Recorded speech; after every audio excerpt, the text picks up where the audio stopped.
सरस्वती वाजेभिर्वाजिनीवती धीनामभित्रियवतु श्रीमहासरस्वत्यै नमः। श्रीगुरुभ्यो नमः। हरिः ओम्। ॐ जातवेदसे सनवामसो ममराति यतो नितः दिवेदः स नः पर्षदति दुर्गाणि विश्वानावेव सिन्धुन्दुरितात्यग्निः तामग्निवर्णाम् तपसा ज्वलन्तीम् वैरोचनीम् कर्मफलेषु जुष्टाम् दुर्गाम् देवीं शरणमहम् प्रपद्ये सुतरसि तरसे नमः।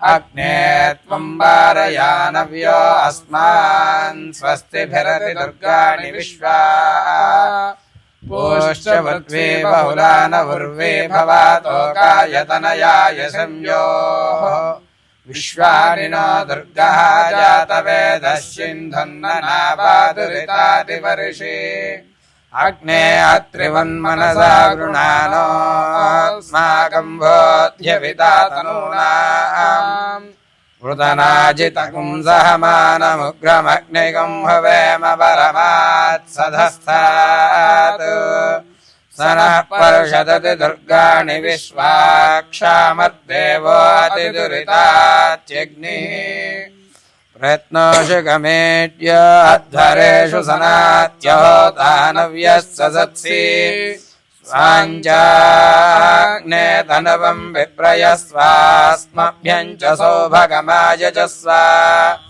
गोभिर्जुष्टमभिजो निषिक्तम् तवेन्द्र विष्णोरनुसञ्चरेम नागस्य पृष्ठमभिसंवसानो वैष्णवीम् लोक इहमादयन्ताम् कात्यायनाय विद्महे कन्याकुमारि धीमहि तन्नो दुर्गः प्रचोदयात्।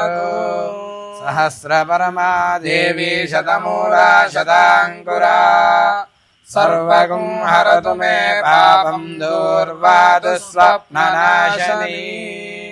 काण्डात् काण्डात् प्ररोहन्ति परुषः परुषः परि एवानो दूर्वे प्रतनु सहस्रेण शतेन च या शतेन प्रतनोषि सहस्रेण विरोहसि तस्यास्ते देवीष्टके विधेम हविषा वयम्। अश्वक्रान्ते रथक्रान्ते विष्णुक्रान्ते वसुन्धरा शिरसा धारयिष्यामि रक्षस्व मां पदे पदे।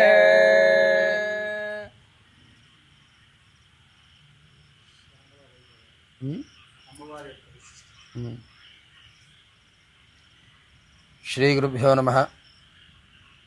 ఈరోజు చాలా సోషాచమే సుదినంచమే అని వేదంలో ఒక మాట వస్తుందండి. ఆ విధంగా మేము అమ్మవారి ఆరాధకులుగా ఈరోజు అమ్మవారిని దర్శించుకోవడం అనేటువంటిది మా అందరికీ కూడా చాలా ఆనందదాయకమైనటువంటి విషయం అని చెప్తాము. అంతేకాకుండా ఈ అమ్మవారిని నమ్ముకున్న వారికి ఎప్పుడూ కూడా ఎవరిని కూడా ఆవిడ విడిచిపెట్టదు. ఎట్లాగైతే మన తల్లి చంటి బిడ్డల్ని ఏ విధంగా అయితే ఆవిడ కాపాడుతూ ఉంటుందో ఆ విధంగా ఈవిడ కాపాడుతూ ఉంటుందట. ఎలా కాపాడుతుందయ్యా అంటే వామాశ్రితానాం నవిపన్నరాణాం వామాశ్రితా ఆశ్రయతాం ప్రయాంతి అని చెప్పేసి మనకి ఒకచోట అమ్మవారి స్తోత్రాల్లో వస్తుంది. అంటే త్వాం ఆశ్రితానాం ఆవిడ్ని ఆశ్రయించిన వారినే కాపాడటం కాదుటండి ఈ అమ్మవారు, వారిని ఆశ్రయించిన వారిని కూడా ఎవరైతే ఆవిడ్ని ఆరాధన చేస్తున్నారో వారిని నమ్ముకుని ఇంకొంతమంది జీవనం చేస్తూ ఉంటారు. అటువంటి వాళ్లను కూడా ఈవిడ కాపాడుతూ ఉంటుంది అని చెప్పేసి మనకి దేవి భాగవతంలో ఒక చోట చెప్తారనమాట. ఆ విధంగా అంతేకాకుండా ఈవిడ యొక్క విశిష్టమైనటువంటి పని ఏమిటయ్యా అంటే శరణాగత దీనార్థ పరిత్రాణ పరాయణే సర్వస్య ఆర్తి హరే దేవి నారాయణి నమోస్తుతే అని చెప్పేసి ఎవరైతే ఆవిడ్ని విడిచిపెట్టకుండా ఆవిడ పాదాలు పట్టుకొని ఎప్పుడైతే ఆవిడ్ని విడిచిపెట్టకుండా ఉంటామో అటువంటిది ఆ అమ్మవారు మనని విడిచిపెట్టకుండా మన వెన్నంటే ఉంటూ మనల్ని ఎప్పుడూ కూడా కాపాడుతూ ఉంటుంది అని చెప్పేసి మనం చెప్పుకోవచ్చు.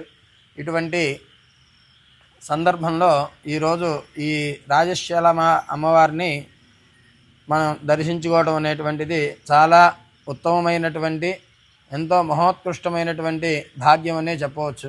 అంతేకాకుండా అమ్మవారిని మామూలుగా మనం ఏ గుళ్ళో చూసినా మీనాక్షి అమ్మవారు కానివ్వండి లేదా ఇంకో కామాక్షి అమ్మవారు చూసుకున్నా కూడా చాలా తక్కువ దీంట్లోనే ఉంటారు.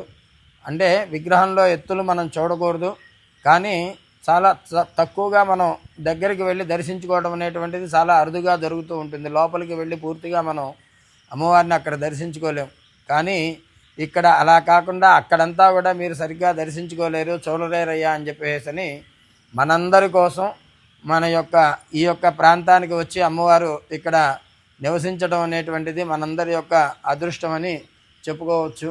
అంతేకాకుండా ఈవిడ్ని ఆశ్రయించి పూజించిన వారికి ఎటువంటి బాధలు లేకుండా సర్వబాధా ప్రశమనం త్రైలోక్యస్య అఖిలేశ్వరి ఏవమేవ త్వయా కార్యమస్మద్వైరి వినాశనం అని చెప్పేసి ఇక్కడ చెప్తూ ఉంటారు ఒక చోట.